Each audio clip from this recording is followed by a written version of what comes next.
இந்திய கம்யூனிஸ்ட் கட்சிக்கு திருப்பூர், நாகை ஒதுக்கீடு செய்யப்பட்டிருக்கிறது. அது தொடர்பான அண்மை செய்திகளை பார்த்து வருகிறோம். மேலும் விவரங்களை கொடுப்பதற்காக செய்தியாளர் பாரி கார்த்திக் இணைப்பில் இருக்கிறார். பேசலாம்.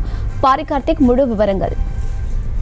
வணக்கம். தற்போது இந்திய கம்யூனிஸ்ட் கட்சிக்கு திருப்பூர் மற்றும் நாகை என 2 தொகுதிகள் ஒதுக்கீடு செய்யப்பட்டிருக்கிறது. கடந்த 2019 திமுக கூட்டணியில் இந்திய கம்யூனிஸ்ட் போட்டியிட்ட அந்த 2 இடங்களையுமே மீண்டும் தற்போது திமுக இந்திய கம்யூனிஸ்டுக்கு வழங்கியிருக்கிறது. ஏற்கனவே கடந்த 2019ஆம் ஆண்டு இரண்டு தொகுதியில் நின்றும் 2 தொகுதியிலும் வெற்றி பெற்ற இந்திய கம்யூனிஸ்ட் கட்சி தற்போது மீண்டும் அதே 2 தொகுதிகளை பெற்றிருந்தது.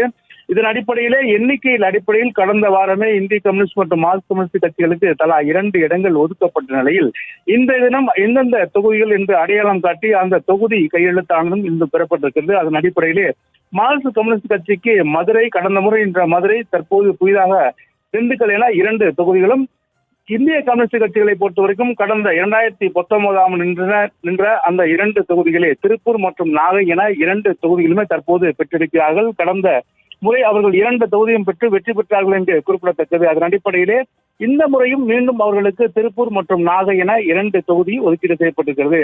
பெரும்பான்மையான திமுக கூட்டணியில் இருக்கக்கூடிய கட்சிகளுக்கு கடந்த முறை ஒதுக்கீடு செய்யப்பட்ட தொகுதிகளே பெரும்பான்மையான இடங்களில் கொடுக்கப்பட்டிருக்கு. அதன் அடிப்படையிலே கொங்குநாடு மக்கள் கட்சி, அதே போல IUML, தற்போது இந்திய கம்யூனிஸ்ட் மற்றும் விடுதலை சிறுத்தைகள் என பெரும்பான்மையான கட்சிகளுக்கு கடந்த முறை ஒதுக்கப்பட்ட தொகுதிகளிலே இந்த முறையும் கொடுக்கப்பட்டிருக்கிறது. அவர்களுக்கான வெற்றி வாய்ப்பை ஆய்வு செய்து அதன் அடிப்படையில் தான் தற்போது திமுக கடந்த முறை ஒதுக்கீடு செய்யப்பட்ட அதே தொகுதியை தற்போது கொடுத்திருக்கிறது. அதன் அடிப்படையிலே IUML மற்றும் கொங்குநாடு மக்கள் கட்சி, விடுதலை சிறுத்தைகள் தற்போது இந்திய கம்யூனிஸ்ட் 4வது கட்சியாக இந்திய கம்யூனிஸ்டுக்கும் கடந்த 2019ஆம் ஆண்டு ஒதுக்கப்பட்ட அந்த தொகுதியின் அடிப்படையிலே அதே தொகுதியை தற்போது கொடுத்திருக்கிறார்கள். இதன் மூலம் இந்திய கம்யூனிஸ்ட் கட்சி மீண்டும் தற்போது நாகை மற்றும் திருப்பூர் என 2 தொகுதியிலும் போட்டியிடும் என்று குறிப்பிடத்தக்கது. அதன் அடிப்படையிலே இன்றைய தினம் தமிழ்நாடு முதலமைச்சரும் திமுகவுடைய தலைவருமான திரு மு.க. ஸ்டாலின் அவர்கள் தலைமையில் இந்திய கம்யூனிஸ்ட் கட்சியுடைய மாநில செயலாளரும் முத்தரசன் குழுவினுடன் இருவரும் ஒப்பந்தத்தை கையெழுத்திட்டு இதன் மூலம் தற்போது இந்த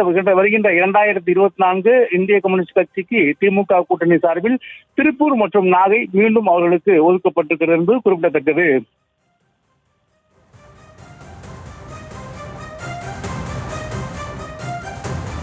திமுக கூட்டணியில் இந்திய கம்யூனிஸ்ட் கட்சிக்கு திருப்பூர், நாகை ஆகிய தொகுதிகள் ஒதுக்கீடு செய்யப்பட்டிருக்கிறது. மேலும் விவரங்களுக்கு நன்றி பாரி கார்த்திக்.